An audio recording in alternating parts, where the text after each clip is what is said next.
Hey, Grim Grizz, got the t-shirt and got the mug in the mail. Thank you. I don't know why you would ask the question. Tell us more about monkeys full of snakes. Here I've got the lobster monkey from the Grim Grizz tribe. So the fact is that modern Western culture has, as it were, eliminated all the higher levels of being, and I mean, we've become sort of creatures of the mud. We're crawling around on the earth thinking that's all there is. So the blessed thing about modern physics is that nobody really believes it. I'm sure that no parent, when it holds its child, thinks that it's holding a bunch of molecules. I mean, not even the physicists go that far.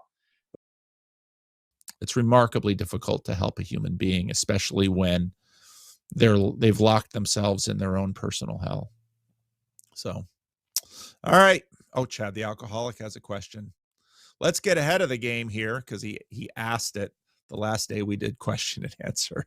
Regarding one of the previous questions about the enlightenment and patterns and such, what's the re-enlightenment going to look like? The core of perennial wisdom, at the heart of all religious and spiritual thought, Christian, Tibetan, Buddhist, Sufi, Kabbalistic, shamanic, and so on, has always worked with a perspective on inner worlds, on planes of consciousness, being and reality that are hidden to the material. What you see is what you get perspective.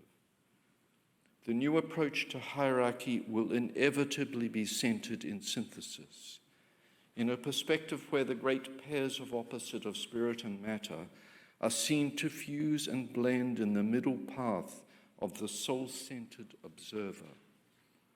But for this to happen, the vertical magical dimension of the inner worlds must be acknowledged. How would you describe the intermediary? Well, the intermediary is a realm that is subject to the condition of time, but not of space.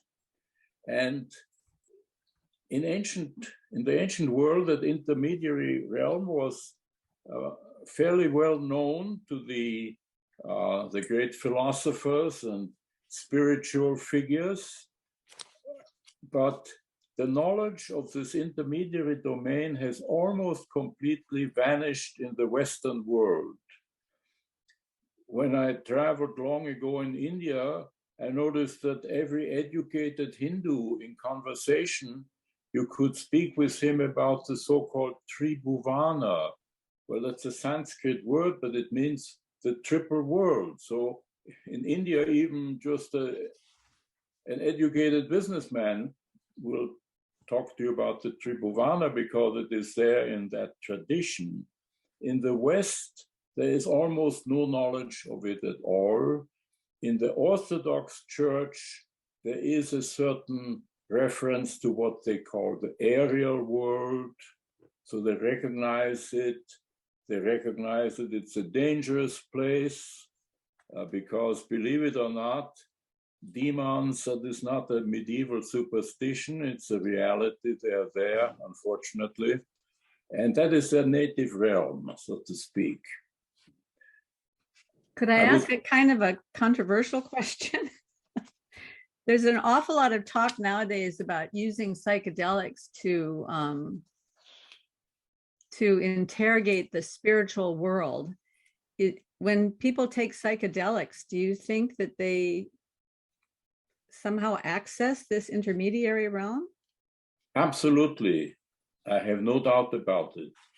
And all I can say is it's a terribly, terribly dangerous thing to do because it's real and the entities that inhabit it are also real.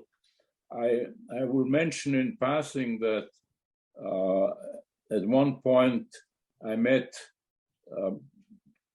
Father Malachi Martin, the famous author and exorcist on a radio program, and somehow the conversation turned to the intermediary realm. And when I said that he knew all about it, he says, yes, I call it the middle plateau, because that's where you do the exorcism. You actually communicate with the demonic world from the intermediary realm. So I got to figure out what I should and shouldn't say about all this stuff. But anyway, Rick and I had a terrific meeting with Jordan and Tammy, and there were a couple of people from the agency CAA that he works with there.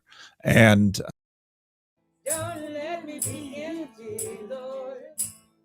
I don't want to be empty, Lord.